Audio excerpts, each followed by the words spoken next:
My name is Shannon Hutchison and my pronouns are she, her, and I am doing a video series around labels. And the reason that I started this was because I am part of the 2S LGBTQIA+ community, and I struggled for a long time to come out. What really held me back from wanting to come out was that I was scared that I would be defined by that label. But after I came out, I started to have deeper conversations with people around labels and how they are impacting them and how it's impacted them, and really wanting us to move the world together. So I think a way we can do that is through stories and through understanding.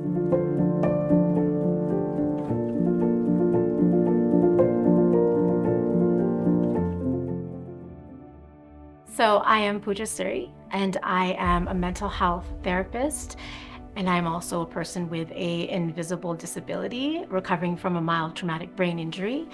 And I'm also an advocate for persons with both developmental and acquired disabilities. What would be the biggest label that you've had in your life that has set obstacles for you or kind of defined your life in a way?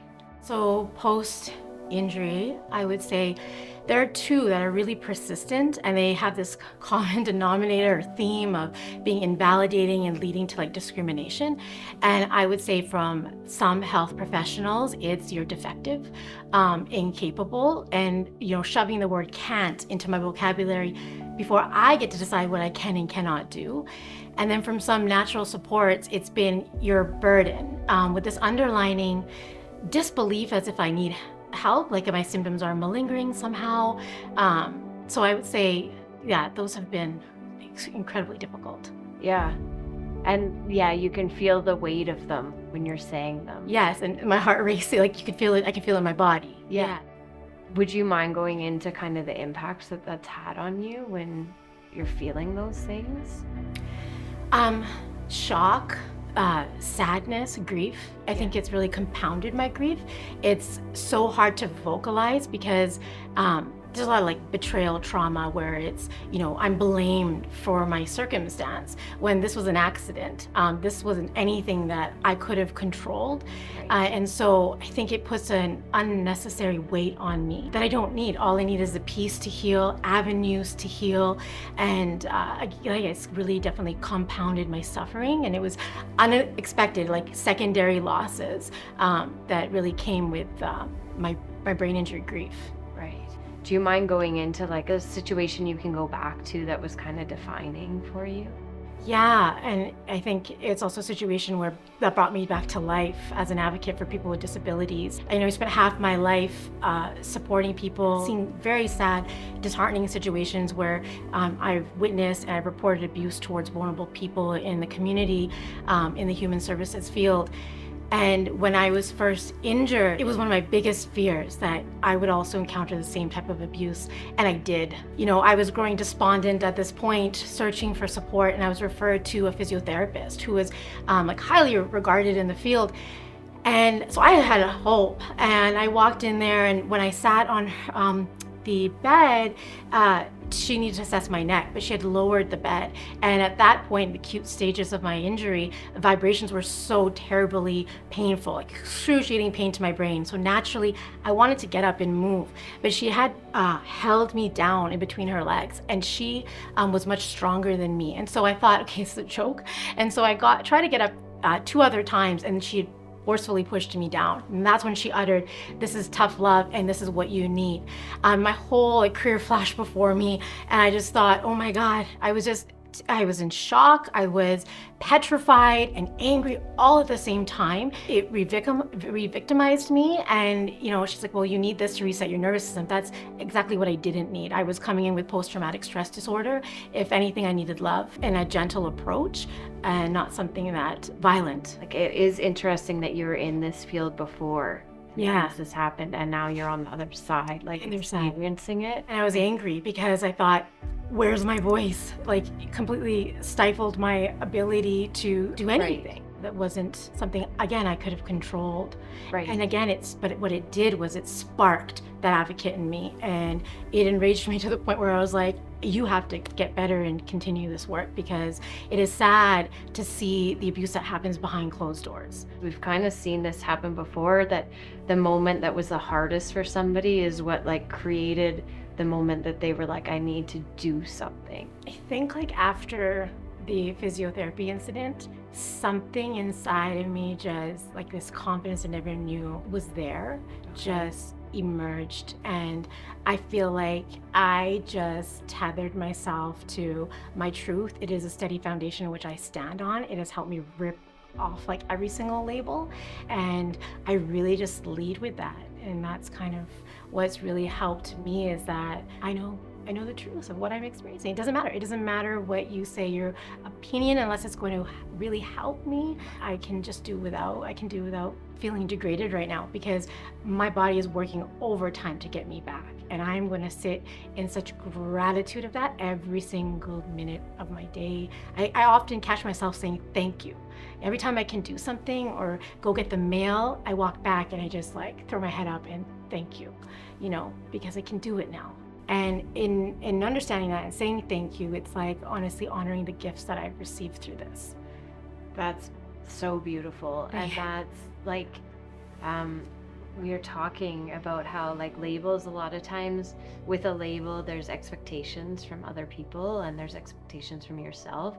And the fact you've just like stripped that, you're like, I'm stripping that away. I know myself, and that is what matters. Do you mind like talking a little bit about your injury? Yeah, I can talk about it. I was in a second interview as a provisional psychologist for people with brain injuries. And I had walked out of the interview and I acquired a brain injury. So that was terrifying to me. 3 days later, I was hired for the position, but I obviously couldn't accept it. I immediately had like a litany of symptoms: visual disturbances, severely light sensitive, couldn't walk to the bathroom, couldn't walk up 2 flights of stairs. I was just went from completely independent to dependent on my husband. We were just like stripped of our wardrobe and was like, here, you're going to be a caregiver in this situation. And we had no map in hand to like navigate this process. And I had to relearn 90%. I had to relearn to walk for long periods of time. I had to relearn how to peel an egg, but it gave me a great sense of appreciation of, wow, like this machinery up here needs to be thanked on a daily basis, because it is allowing us to do everything functional. I felt immediately also comforted by the people that I used to support. I could hear their voices, encouragement through it. They, to me, are the most resilient people I've ever met in my life. And the barriers that they face, I still can't even imagine going through that. Right. And so for me, relearning everything, it was also like humbling, but very hard. Every day is sickness. Every day is severe headaches, migraines once a month that can last up to like 10 days. And, nerve pain. That's why I cover my eyes when it's like light like this, although it's getting much, much better. Healing is not linear. So Yes. Every day is different. I had a question for you, like from before to now, and you were talking about your patients and like their voices in your head. Has your perspective shifted at all, or from like where you were before to now when it comes to brain injuries? And Oh, yeah, they're so different. Every brain injury is different. Every brain is different. Also acknowledging the grief that is there. It's often bypassed. When you're seeing specialists, they don't even acknowledge that you're a human being who's grieving and your life has completely turned upside down. You look normal when you have a brain injury. Well, not right now, I have this blindfold and cover, but when I'm at home, these things are off, Right. So many people would just like say to me, like, do it yourself. And I'm like, but I'm asking for help, and that is one of the hardest things to do. I think it's unimaginable for a lot of people to go from one day you're here and then suddenly the next you're here, and it happens to a lot of people. But that point that you brought up about it being invisible and people not really seeing it, I feel like would probably bring a lot of extra struggle to you. I think I expended a lot of my energy, my vital energy needed to heal, trying to save relationships, and really I should have saved that energy to heal. fighting, constantly fighting, constantly wanting people to believe me. Because when you don't believe someone, you're not really respecting what they're going through. And so that has been so incredibly challenging for me. And I really learned a lot about brain injury. And that's the most important thing too, is that education piece. And learning more, I found a community of people who are just like me, doctors who have, I've seen, who had to cover their eyes too, like me. I'm not the only one. And there are some professionals who will make you believe like you're the only one. And I'm sorry, I can't help you. I've heard you're an anomaly. Then I meet people in concussion communities on Instagram who have the exact same story and battles. And I've just united with them. And that's my backing, because I can now say to people, well, hello, sorry, here are a couple of links. And I want you to read those first before you come and talk to me and tell me that what I'm going through is basically nothing, because it's not true. I mean, the brain is everything. I just keep thinking about like just the biases that people have towards you not understanding your injury and how that would weigh on you as well. And I love one thing that you were saying that I really love is how you're saying how you realize you need to expend your energy in the right ways. And I'm not going to get this quote right. It's a Brene Brown that said something like the strength isn't in putting yourself in other shoes. The strength is believing the person. Yes. Listening and believing. Yes. And I think we're missing a lot of that, like coming in with judgment versus us just being able to listen to each other and experience that story, that space with you, which is huge. Like the comparisons are invalidating as well. Right. You don't believe and then you compare. And that shows that you really don't care, because everyone's story is so unique. Right. And speaking your story is almost like that stepping stone to healing. And when someone cuts you off and then starts telling you what they did, or they're not being present in your pain, then you go back and you like conceal what you're going through. We've been talking to in this series a lot about how this is based on individual, because we're all so different.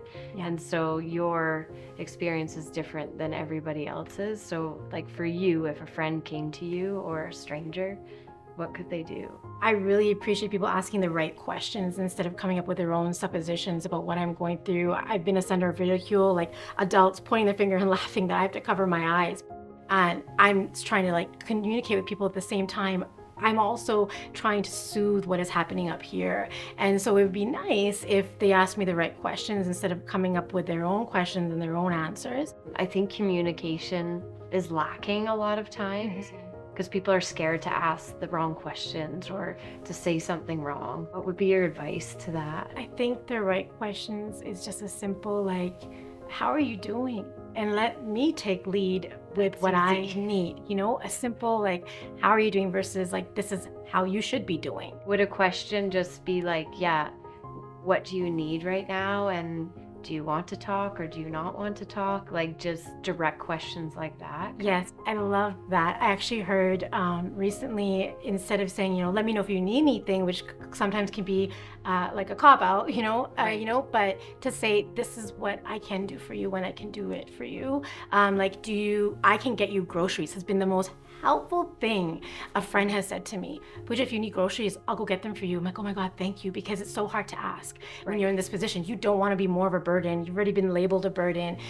Some people have made you feel so bad that sticks to you. It's so hard to remove that weight. And so I don't want to ask. And sometimes then just to offer is so sweet. And instead of leaving it up to me, I already have so much on my plate, but to say, do you need help washing your dishes? Do you need help to walk your dog today? Or just letting me know what you can do to help me so that I also don't overstep like your boundaries too, right? So that is a really powerful thing. I love when people tell me we're in this together. There's times where my husband has said that to me, and it's been more powerful than you're not alone, because you just feel like you are, but when someone says we're in this together, then they are beside you. Oh, that's beautiful. That that's like very helpful to me. I'm thinking of situations that I can use that as well. Yeah, like I've been definitely rushed through my grief versus, Puja, it's okay to take your time. The brain needs time to heal. Emotionally, you need time to heal. Yeah. And every day is an adjustment. You need time to make meaning of your situation. And so people just sitting with your pain and honestly sometimes not saying anything at all. Yeah. Like giving me the chance to just escape from what is happening inside. I think that's something people don't think about. They're like, hey, this person has had an injury. How can we get them better? Right? Like, let's move them forward. Yes. Yes. Instead of like, wow, this person needs this time to grieve. Yes. And how can I just be there? Like, and understanding like that I was grieving because it was delayed, and grief can be delayed. And I felt like shrouded by like everybody else's grief. Right. Because my family was grieving and I took that on and I grieved later, and that was detrimental to me and actually prolonged and made things worse. So many of us are jumping ahead, like, how am I going to fix this person, help this person? I have my own agenda that I can figure it out for them. But what I love that you've been saying is just listen and give me time. I think that's just so beautiful and so powerful. And I really think like true allies find ways to use their visibility to help you be seen, and also find ways that you can participate, be present, and contribute, because those are big parts of your identity, and do it with empathy and compassion, and like not only for the person but for yourself. Go deep, dismantle your own belief system and give yourself tenderness, and be gentle so that we can foster and cultivate this sense of compassion. And I think for like healthcare professionals, I believe it should be mandatory that people are trained in trauma-informed care, that you are asking for consent before you touch somebody, and you understand their history and you've built a rapport, because that is a fragile person coming to see you and they need to access support. There's no way that they should be walking out re-traumatized or re-victimized, feeling like violated. So I think that piece is really big, in using the language of the person that is in it, who is grieving or recovering from something traumatic. Use their language. I think it's lead with their language. And I think the biggest thing is to kind of get out of somebody's way, like the view of their path, and stand beside them or behind them. I think that's a really big piece. And I really wish a lot of my support was transparent with me and letting me know when they are also burning out. I keep flashing back to that moment with the woman with you. Could anybody do anything for you in that moment? Like, because it was just you two in the room, right? But as an ally, like, could somebody step in? Could somebody say something or do something or take action that would support you? Yeah, I think again, like, comes down to like the policies that are put in place. Right. Right. Yeah. And so for me, if anything, it's what she could have done. And for me, is to probably have gone deep and tended to her own wounds, that they weren't weapons in that situation. Right. For her to recognize maybe potentially like her own burnout, to do her own self-care.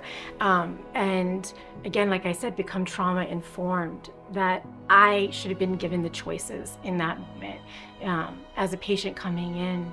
Yeah. Yeah. And that's so true, because it always comes out when people haven't healed themselves. It comes out in other ways, right? Yeah. And so for people to just start becoming aware of themselves, they're going to be better to others. Have there been people in the healthcare system that have really helped you and allied beside you?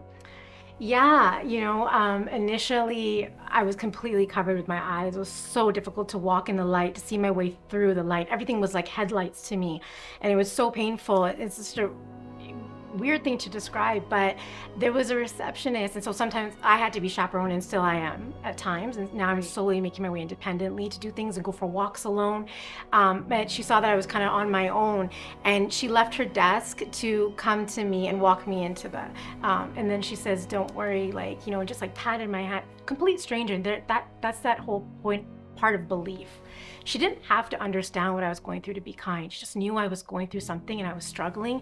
And that just restored my faith in humanity. Like this beautiful receptionist came to my aid and constantly did. Every single time I went to, it was like a headache clinic. Okay. And yeah, she would just always be like, hi, I remember you. And she made me feel part of the group. She made me feel like I had somewhere to belong. Right. And that was, that's something you really yearn for. Yeah. Yeah. And that, I feel like this keeps coming back to that one belief part.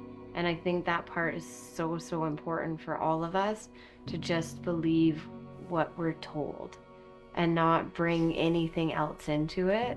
And then the second part from the receptionist is actually to take that time, take the action, right? Believe what you see, like this person's struggling and I can help. I can actually take action to do something here. I can help. Like they think the greatest superpower we have in all of us is love.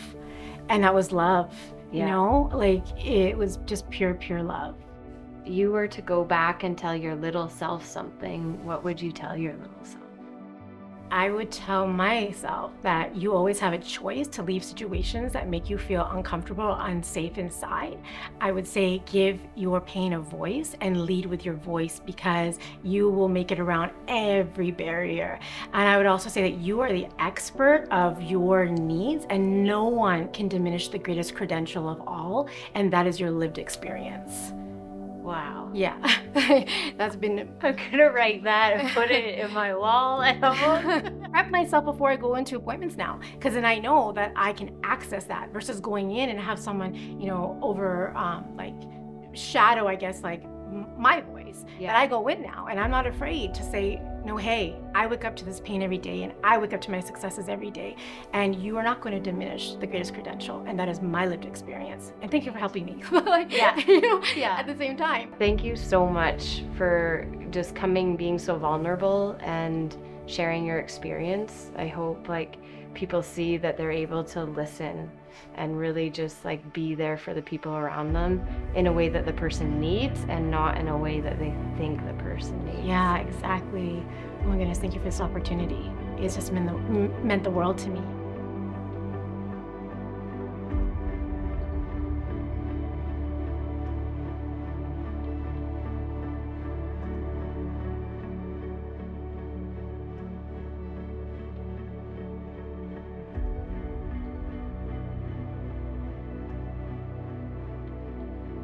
Big reason that we're wanting to do this is I think a lot of times people want to help. I like to think that people have good hearts and they want to help and they want to understand people, but they don't know how to take that step, don't know how to be an ally, they don't know what questions to ask, what questions not to ask. And I'm hoping through this series that people are able to watch it and maybe take that next step.